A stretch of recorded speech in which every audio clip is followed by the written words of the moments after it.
Okay, so today I wanted to do a video that's a follow-up video to one that I did a few days ago about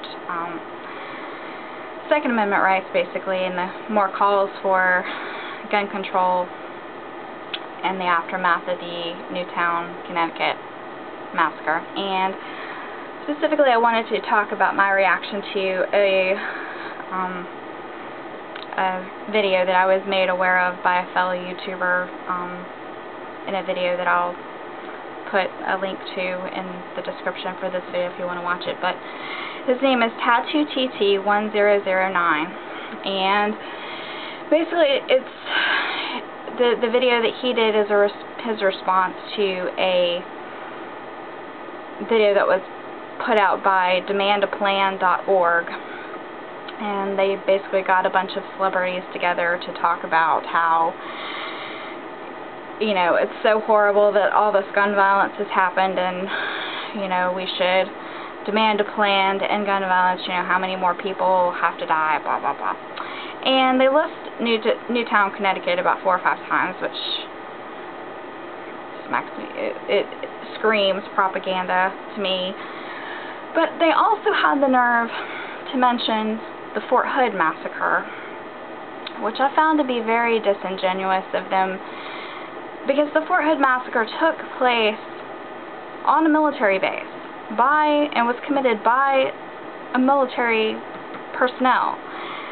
So, you know, all the gun control laws that they're advocating for obviously isn't going to have any effect on something like that happening, because military personnel don't have to follow the same laws with regard to firearms as everybody else. So I just felt like that was very sensationalistic and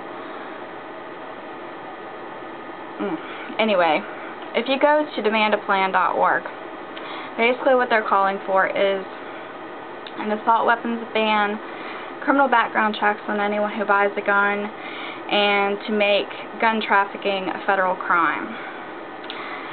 And I have some problems. Number one, the criminal background check. I didn't really look too closely into the website, but I just wonder exactly what kind of criminal background it is that they want to be a disqualification from being able to legally purchase a firearm. You know, if you were, say, 18 and assaulted someone, and now you're 54 and you want to buy a handgun for protection, are you going to be able to? Or are they going to say, well, you have a criminal background, you know, so sorry, but you're out of luck. It doesn't really say that. And then another problem that I have with it, a criminal background check specifically, is the American criminal justice system is a joke.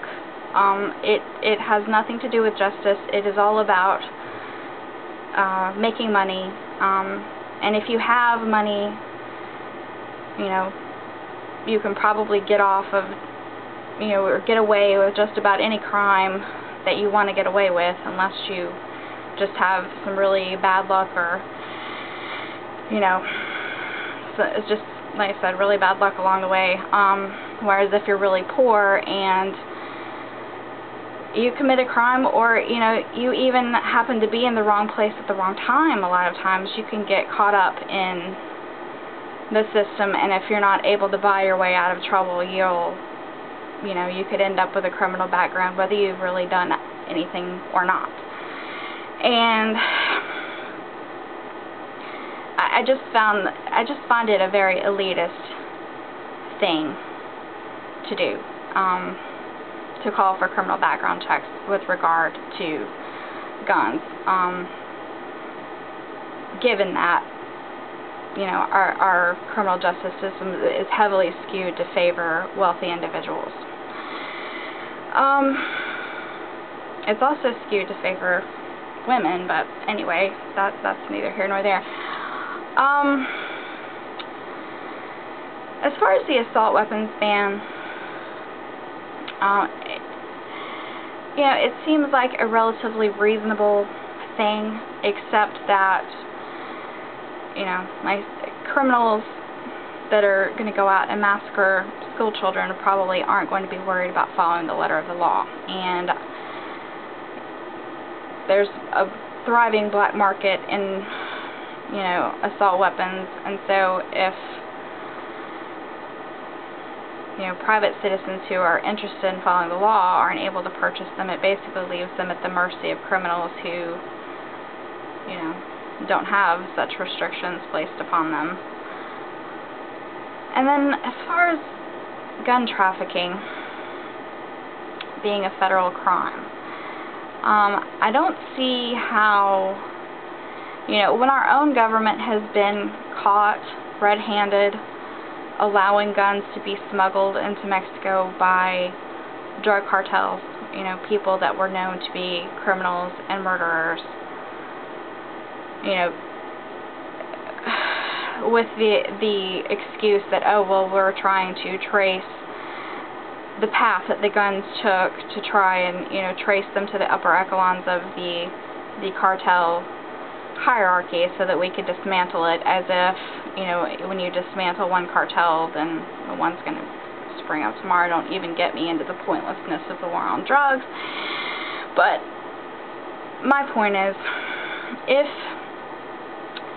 civilians are disarmed, then basically we are dependent on the government for protection.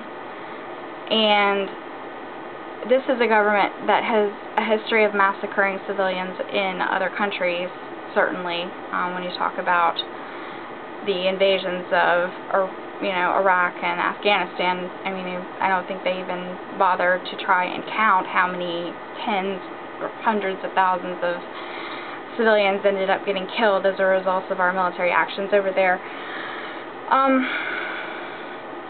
You know, and the government, like I said, that knowingly allowed criminals and murderers to get a hold of guns.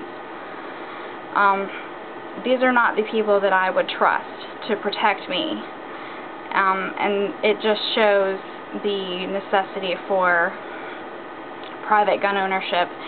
And also, you know, these celebrities whining about all the people that are killed by civilian-to-civilian gun violence in America is really nothing compared to the violence that's done on a wide scale by the government, in the government's name. You know, and you really don't hear too many people saying that we need to disarm our military. I made that point in the previous video, but, you know, it bears repeating. If you want to find out more about the gun trafficking to Mexican cartels, you can just look up ATF gun walking on Wikipedia. It has pretty good information. So, anyway, that's basically what I wanted to say. Hope you enjoyed my video, and thank you for watching.